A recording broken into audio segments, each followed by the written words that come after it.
Let's get a voice note from Matt on Gatwick. Morning, Mike. Matt here from Swindon.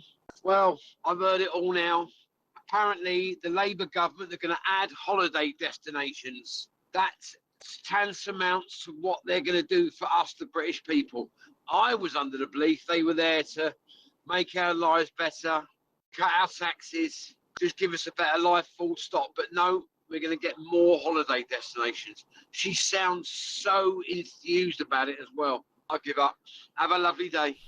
Well, at least you didn't mention the e-gates. Remember Starmer with the e-gates? Oh, the e-gates. It'd be great. You know, this is what we've done. We've done this great new deal with the European Union. What does it mean? Does it mean that we can get cheaper food? Does it mean that we can have, you know, absolutely zero problem of getting from one place to another without being stopped by immigration specialists? Oh, yes, we will have the e-gates. The e-gates. Yeah, this is fate of the e-gates. I mean, come on.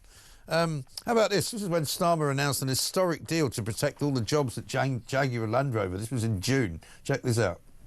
I'm really pleased to announce to you, and I wanted to come to you to announce that we've agreed the basis of a historic economic prosperity deal. And that is a deal that will protect British businesses and save thousands of jobs in Britain. Really important, skilled, well-paid jobs. And as Adrian has said, I was here with you just, as I say, a few weeks ago, and I promised you that I would deliver in the national interest. And today I'm really pleased to come back here to be able to look you in the eye and to say I've delivered on the promise I made to you. Yeah, 500 people were sacked about a week later, and since then production at Jaguar Land Rover has completely ground to a halt.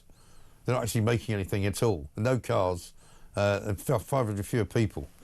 So well done for making that promise, Sir Keir Starmer. Let's talk to William Yarwood, spokesperson at Taxpayers Alliance. William, very good morning to you. Morning, Mike. Thanks for having me on the show, as always. Not at all. Good to see you. We want to hear your reaction to Nigel Farage's pledge, basically, to do what everyone wants him to do, which is to save a load of money, 236 or 334 billion pounds off the taxpayers' exchequer, in order to stop paying benefits to so many foreign people. Yeah, totally. I mean, I think this is quite a bold policy proposal, which I think the party should actually listen up about, because I think this is where the British people are at the moment. So let's just get into the stats quite quickly. Yeah.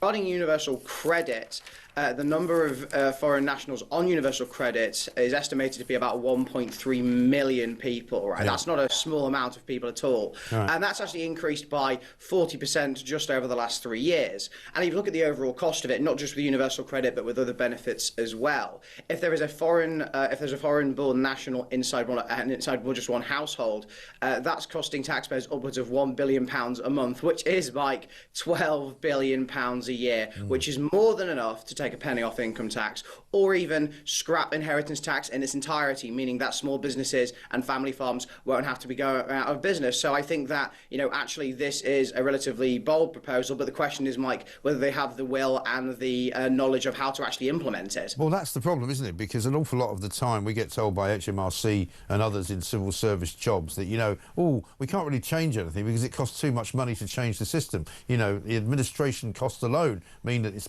actually better if we just keep paying out all this money, which I've always believed to be a complete shibboleth. You know, there must be a time at which the government of this country can take a grip of the public finances and say, no, look, this is what we're going to do. You say it's going to cost X, make it cost Y, because that's what you do in business. Yeah, totally. And also, I think the problem is that the civil service and the sort of wider state, I mean, we're running a campaign at the moment called Britain's Quangos Uncovered, which reveals how many politicians that we elect actually don't have all that much power at all, because they've siphoned off power years after years after years to unelected bureaucrats and bodies that many people have never even heard of, which, by the way, for Mike, me and you and your listeners pay for via our taxes, despite the fact that they have no democratic oversight or accountability at all. And I think if Reform's serious about this plan, they need to look at wider civil service reforms and wider Quango reforms so that they can actually push these things through, because I think for many years, Mike, there's been a sort of a radical shift in people's views on migration, to the extent that people actually now want the abolition of indefinite leave to remain. They want foreign nationals to not get access to the welfare state or even the National Healthcare Service. And actually that's where the centre ground is. And if the civil service and the wider state is not on side with the British people, then that raises questions about who they're there to serve. Well, exactly right. And so in terms of the sort of time frame that Nigel Farage explained yesterday, how sort of credible is that?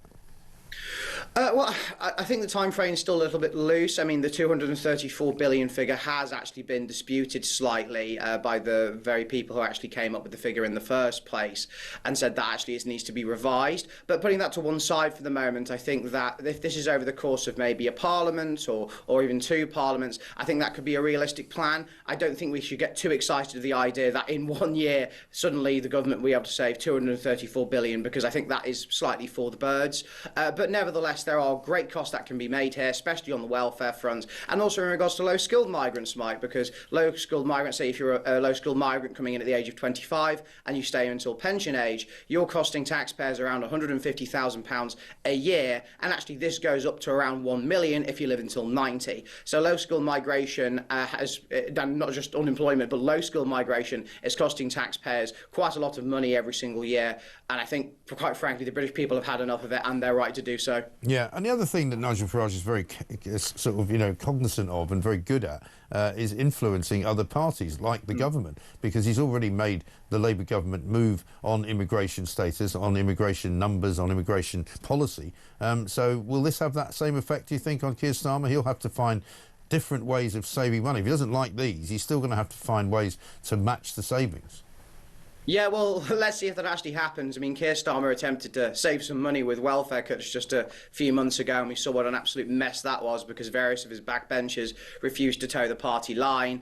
I mean, his new plan, where they've actually only put about 2 or 3 illegal migrants there, saying it's some sort of huge success, when in reality it's a bit of a fluke, despite the fact that we've given millions and millions of pounds to France over the last few years to try and get these deals organised. Look, I'm all in favour of the Everton window shifting on this issue, and of the other political parties want to get in line. That's good, because actually, Mike, on a more serious and fundamental point, I think there has been a democratic deficit between politicians and the people on this issue for quite a long time, where the people have constantly voted for political parties that have said they will reduce migration in all of its forms, and yet, especially with the last Conservative government, you saw migration, this touted Boris wave, going through the roof, to the extent that now we have a burgeoning population, public services are under strain, and it's costing taxpayers billions and billions of pounds every single year. So I think that if other parties start to realise this, that could actually fix the democratic deficit between the people and the politicians in a decent time. Yeah, it's definitely time for that. Good to see you. Judge William Yarwood, spokesman from the Taxpayers Alliance. Thank you very much indeed. Pop in Paphos says this: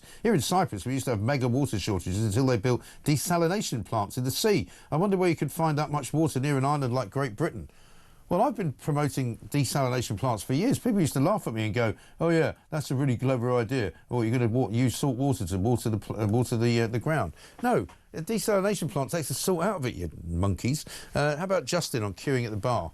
From Costerdale, Halifax here, on a beautiful sunny morning.